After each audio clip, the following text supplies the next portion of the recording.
दोस्तों नमस्कार, मैं हूं संजीत कुमार और आपने देखना शुरू कर दिया है बिहार टीचर पॉइंट।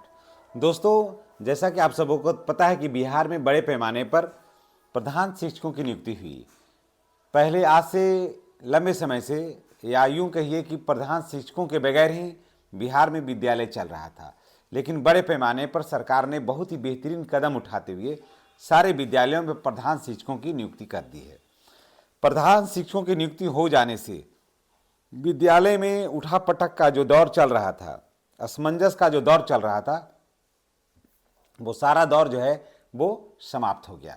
और अब सभी विद्यालयों में प्रधान शिक्षकों के आ जाने से और ये अब क्लियर हो गया कि अब बिहार के विद्यालय जो हैं वो प्रभारी प्रधानाध्यापक के बल पर नहीं बल्कि प्रधान शिक्षक के बल पर चलेगा और प्रधान शिक्षक ही उसकी देखरेख करेंगे।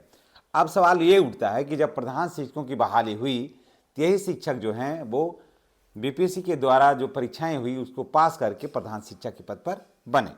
तो जब प्रधान शिक्षक पद पर ये लोग बने तो सवाल ये उठता है कि जब प्रधान शिक्षक पद पर बने तो इनके पास इनका फायदा क्या होगा, यानी कि इनको क्या मिलेगा।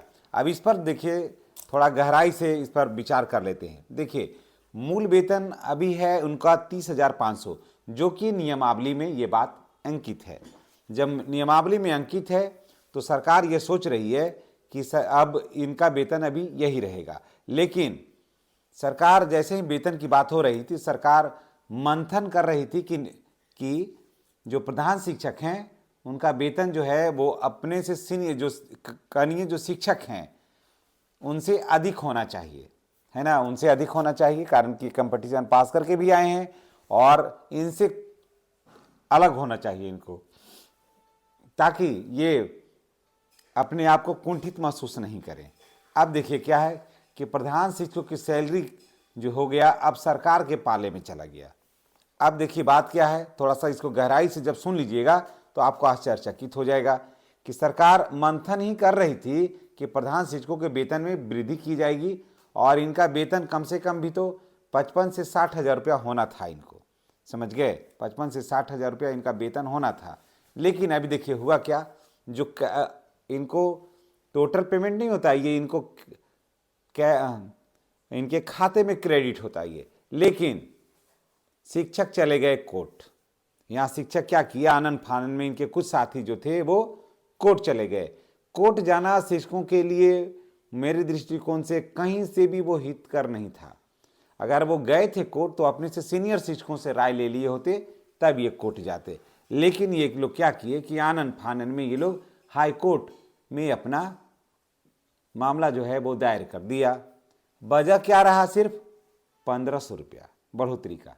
अब जब मैं इसकी बातें मैं करूंगा तो आप आश्चर्यचकित हो जाइएगा। चलिए, अगर आप चैनल पर नए तो चैनल को सब्सक्राइब भी करिएगा, बेल आइकन को दबाइएगा, ताकि इस तरह का वीडियो का नोटिफिकेशन जो है वो आपको मिलता रहे। अब देखिए, सदन में सवाल गूंजा।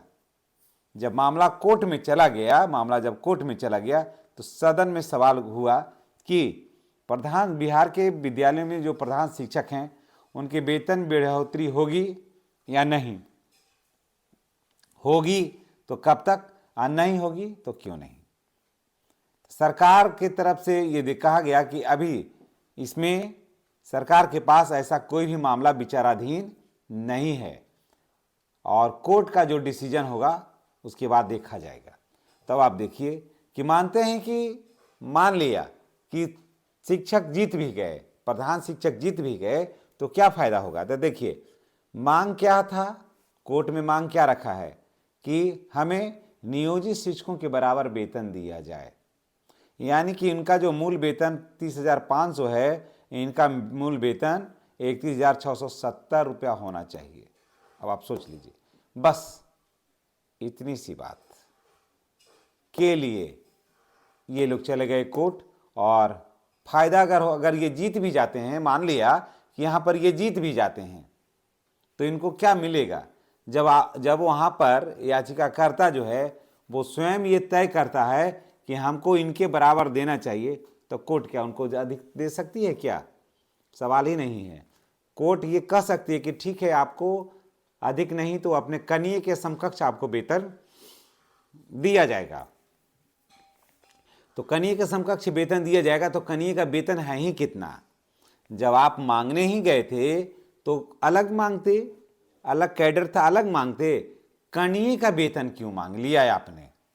जो जितने भी शिक्षक हैं, जो प्रधान शिक्षक भाई बहन हमारे देख रहे हैं, थोड़ा उनको सोचिए, हमारी बातों पर थोड़ा गौर करिए कि ये जब कोर्ट गए तो नियोजित शिक्षक के समतुल्य वेतन क्यों मांगे आप?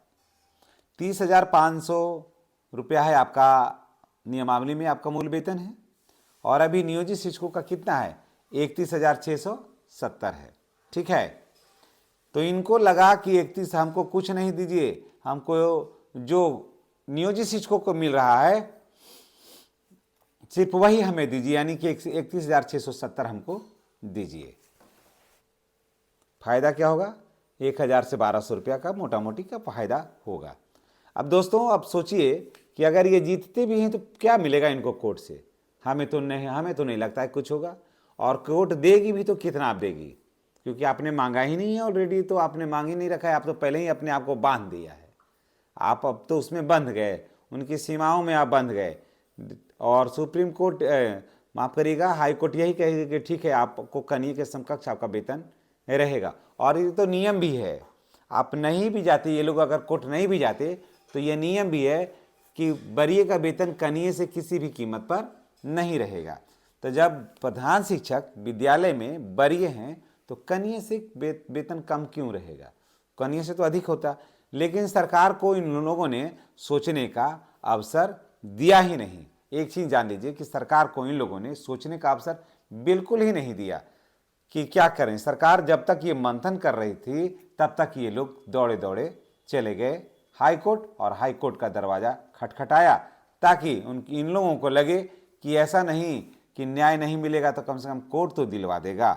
ये सोचना आपका सही था कि कोर्ट आपको दिलवा देगा, लेकिन आपको ये भी तो सोचना चाहिए था जबकि कोर्ट जब जा रहे हैं तो 94 बैच वाले शिक्षकों का मांगते आप, है ना।